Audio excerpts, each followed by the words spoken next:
This is Jesse Mendez, and I'm just doing this short video to show you guys something real quick. I'm not an electrician. I'm not a service guy. I'm just doing this because somebody asked me if it was possible to check solenoids and contactors, and this is pretty basic. And like I said, I have no experience at all on this. So don't take this as a class or training or anything. This is just to answer a question that somebody asked me once. And I didn't know how to answer it because, like I said, I'm not a service guy and I'm not an electrician, and I don't like to answer questions that I don't know. And last thing I want is give somebody advice and then get him hurt. So this is not a service call. This is not a training or nothing like that. So this is basically just to show you that it is possible to check coils, and the only reason I found this out is because I asked one of our service guys. So here is a coil solenoid. I only found 380. I don't have a 480, but to find out what voltage they are, it says right there, that's a 24 volt.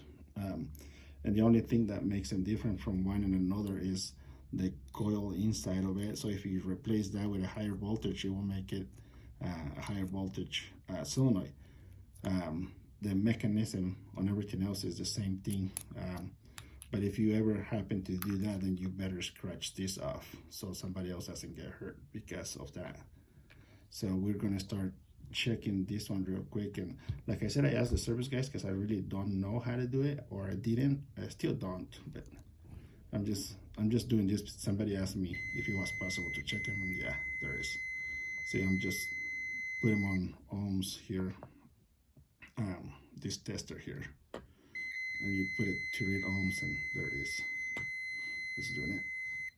So that's how you check a coil solenoid valve. Now we're gonna do the 120, and it says right in here 120. So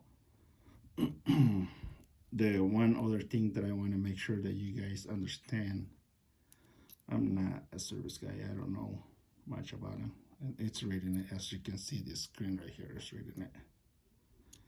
So that's a 120. That's how you check a 120. And this is a 240. As you can tell, they took I don't know what voltage. I can read this right here. I need glasses. But they scratched this off and wrote down 480, 240, I'm sorry. That's what they did. And we're gonna check that real quick. Now, service guys told me, see, it's reading it right there, that whenever you check this, not to grab it with your hands because you have energy on your body and it will read that too, so don't do that. Do it like this. It's the correct way to do it. So, and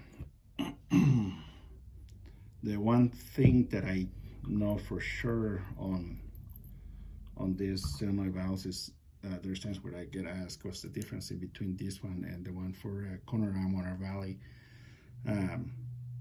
One of them is a normally open and the other one is normally closed, so the function is the opposite from one and another. So that's how you can tell. That's why if you put them where they don't belong, they don't work because they're backwards.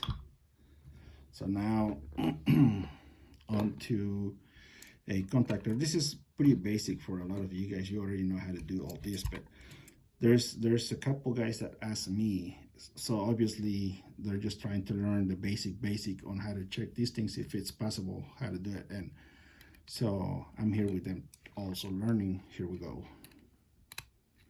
So it's reading, if you can read the numbers right here, it's reading those. So the service guys been telling me that if it reads below or 140 in here, they just throw them away because they're not working properly. And you can check each one of these size.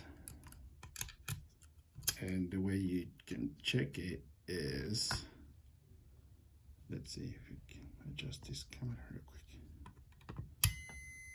There you go. So that's how you check those two. And one more time, I don't like to give advice on messing with power because I definitely don't want nobody to get hurt over this.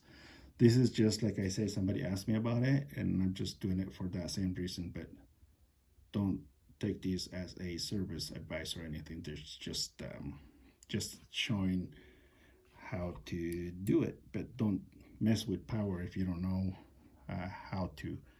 I would ask somebody to watch you do it or help you do it once, 2 or 3 times till you get the hang of it, and do it with somebody helping you all the time till you learn how to do it. But don't do it if you don't know how to play with power.